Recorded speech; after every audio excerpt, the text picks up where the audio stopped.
Hey everyone, before we get started, I just want to let you know about the Discord, the artificial Discord that we have set up. Link is in the description. That's been a great community for people to go for tech support, for sharing new models, anything AI related. We're talking about it there. So if you have interest in that, please join up.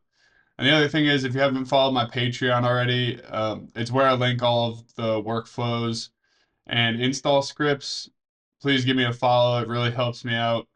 And I post most of the workflows and install scripts ahead of the video. So if you follow me, you'll have first access to those. Okay, so without further ado, let's get into the today's video. Today we're going to be talking about inpainting. I see a lot of people say, inpainting doesn't work in ComfyUI. They recommend using a different tool, all that. We don't want to use another tool because we want to streamline our processes, right? Anytime you have to go to another tool, it just breaks up the workflow, and we don't want that. So this video is going to be about inpainting in ComfyUI. I have a technique that works really well. It's what I use in my personal day-to-day workflows, and we'll jump right into it. So if you're on Windows, you can skip ahead to the workflows. If you are on cloud or Linux, I'm going to show you how to use the install script here to do the install for this tutorial. It's very simple. There's only a couple custom nodes and a couple models. But yeah, let's get into it. Okay, so I'm gonna spin it up with a 4090. The template that I use it uses CUDA 12.4 with 20 gigs of container space and 120 gigabytes of volume space. And make sure to expose port 8888 and port 3000. 8888 is for Jupyter Lab, 3000 is for ComfyUI.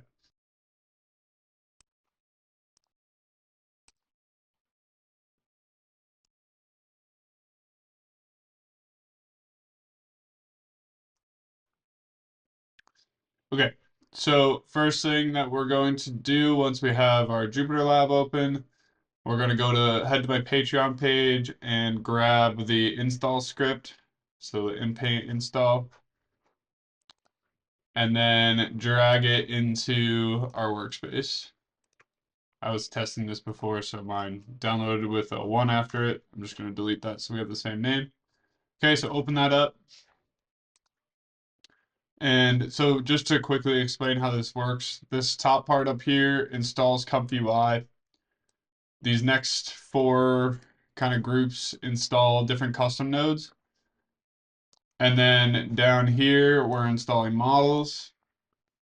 And then here, we're launching ComfyUI.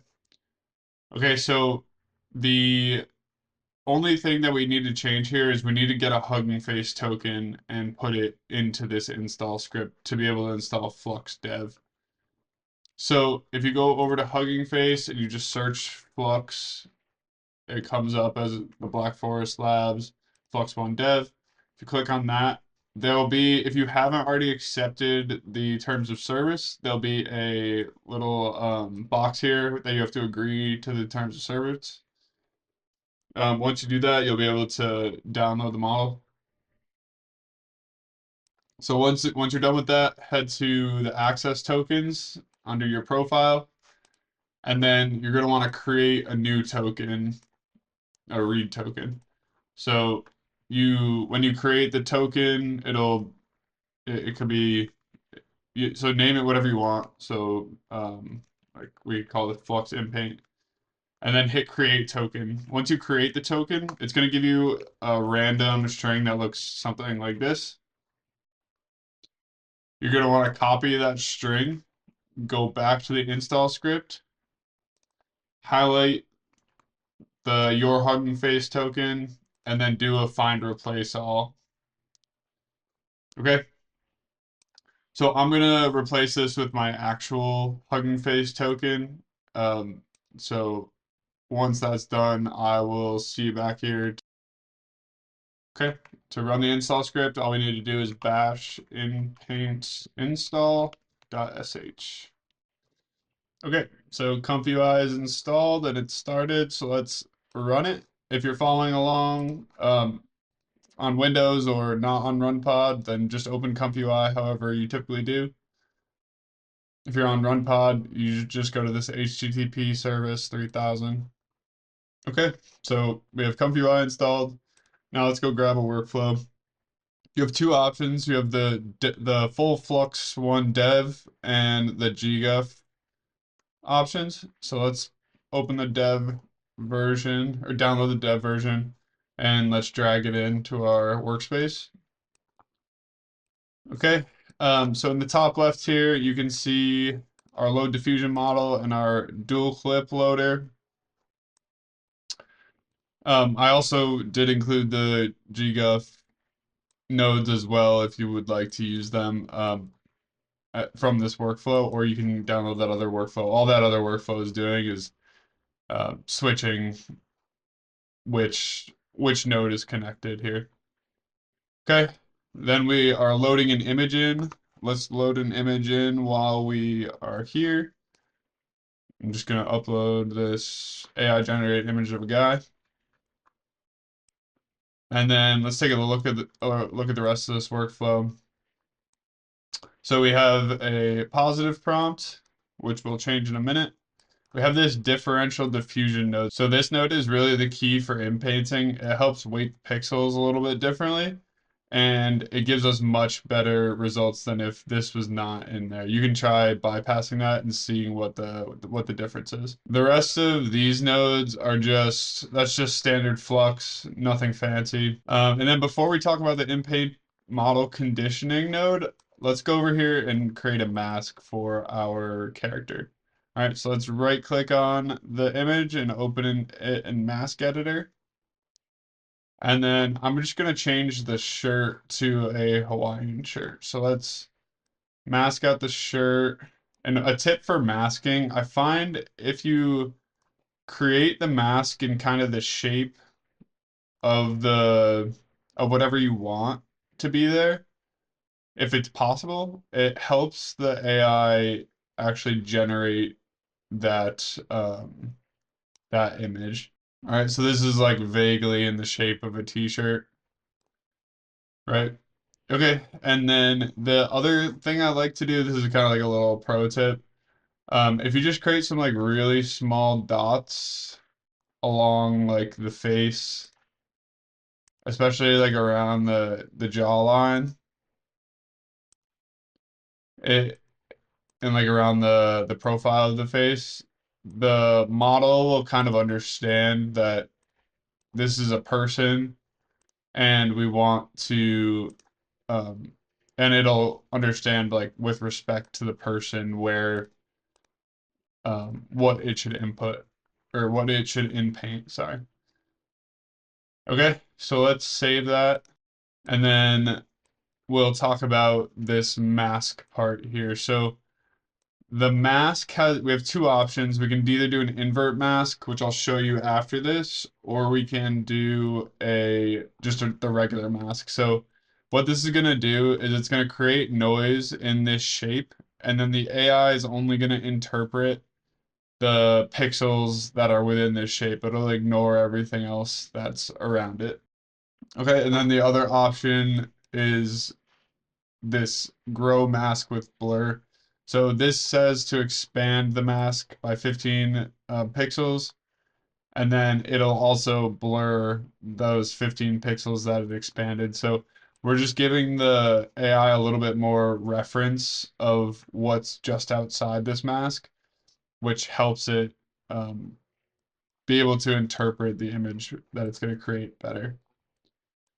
Okay, so we pass all of that into this Inpaint model conditioning. This just gets it kind of gets the picture ready to create the noise in this masked area. And then we're passing those out to the flux sampler. From there, all we need to do is decode the image and then we're good to go. All right, so let's give this a shot. Oh, sorry, one more thing. We need to create our prompt. So I'm gonna make the character wear a Hawaiian shirt.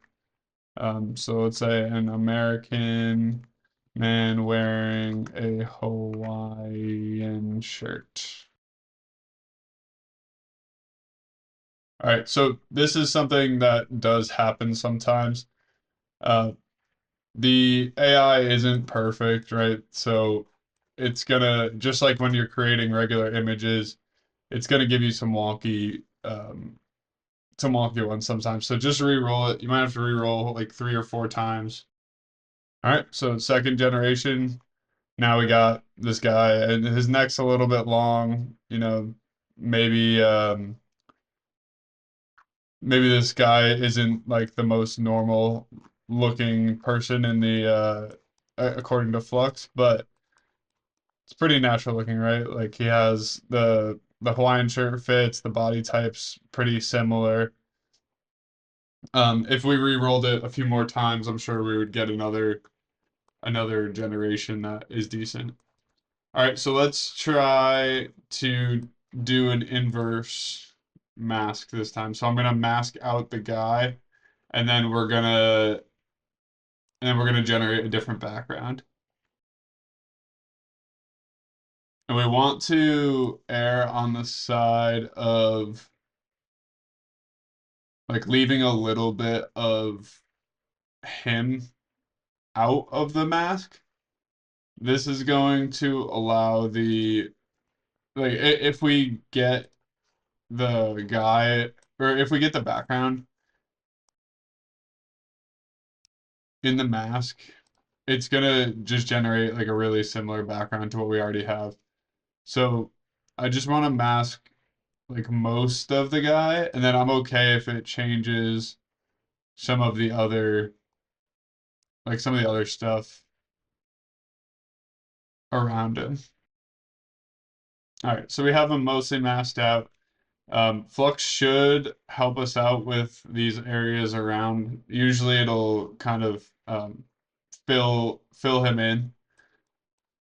So we want to say an American man wearing a white t-shirt floating, let's say standing in outer space. And let's see how that goes. Okay, forgot one thing. I just need to use this invert mask instead. Because this node here changes what's inside the mask. This node here changes what's outside the mask. Okay, so we still want an American man wearing a white t-shirt, but we want him to be standing in outer space this time. So let's give that a try. All right, so um, I think what happened here is we grew the mask a little bit too much. So let's try knocking down. Let's only do like 10 for the expand. And let's see if we get a better generation. All right, so this one's pretty decent. We got this extra arm here, but if we reroll, we can probably get rid of that extra arm. All right, so it's having a little bit of this generation's okay, but the face is still a little messed up. So let's go back and try that trick where we leave some like pinhole openings. So let's remask and let's hit the eraser. We're basically doing the inverse of what we're doing here. So we're gonna just open up a couple spots to allow the model to understand a bit better what's inside the mask. That way we can help it understand where the person is. All right, so it's not the same exact guy, but it gives us, it's pretty good. If we wanted like the same hairstyle and everything, we would have had to get a little bit finer with the mask. Like you can see, I don't have his hair in there at all, or his ears, which are both pretty distinctive features. All right, so I mean, those are real quick generations, able to get a different background and a different clothing item on the person. Now I want to try a completely different subject. I want to try, maybe something in nature. All right, so I have this picture of a hawk, and it's holding a fish, but this fish doesn't look that great. So let's try to inpaint that, and we will see if we can get a better image of a fish in here. All right, so this time we want to change what's inside the mask. So we're going to use this bottom node here. Again, this one changes what's outside the mask.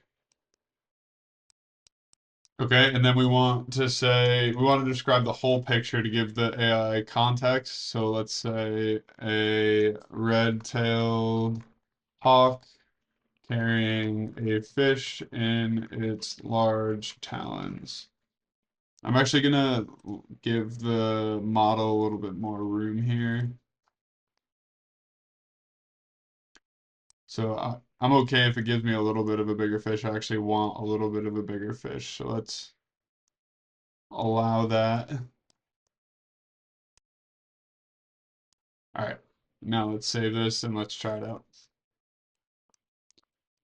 Oh, and one more quick note. If you're curious what the mask looks like, you can always use this mask preview node. It'll give you a picture of what the mask is looking like.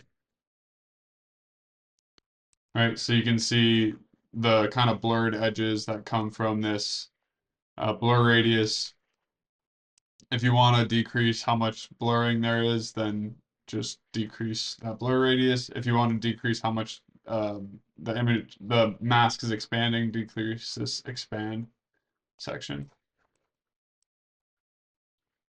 All right, so we got a different kind of fish. The talons are a little messed up, but the fish is a bit more convincing than the last fish I had generated. And you can see that it kind of this is why I was saying it's important to try to match up it's important to try to match up the shape of the mask kind of to what you want to generate because it sort of generated a similarly shaped fish as the mask. All right, so let's re-roll a couple more and see how it goes. All right, another pretty good one here, actually. Okay, so that is it for this video. I hope this is helpful. I know that when I found this, I was super happy because it was really annoying to have to go to automatic four ones or having to go to Invoke or a different software to just to Inpaint. This model is super simple, or this workflow is super simple. It works very well. Um, and yeah, I hope it's helpful.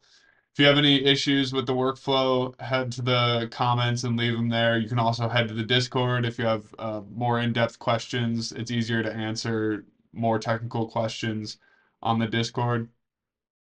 Follow my Patreon, follow my other socials. I'd really appreciate it. All that really helps me to be able to create more content for you. Um, and yeah, so thanks for watching, and we'll talk again next time.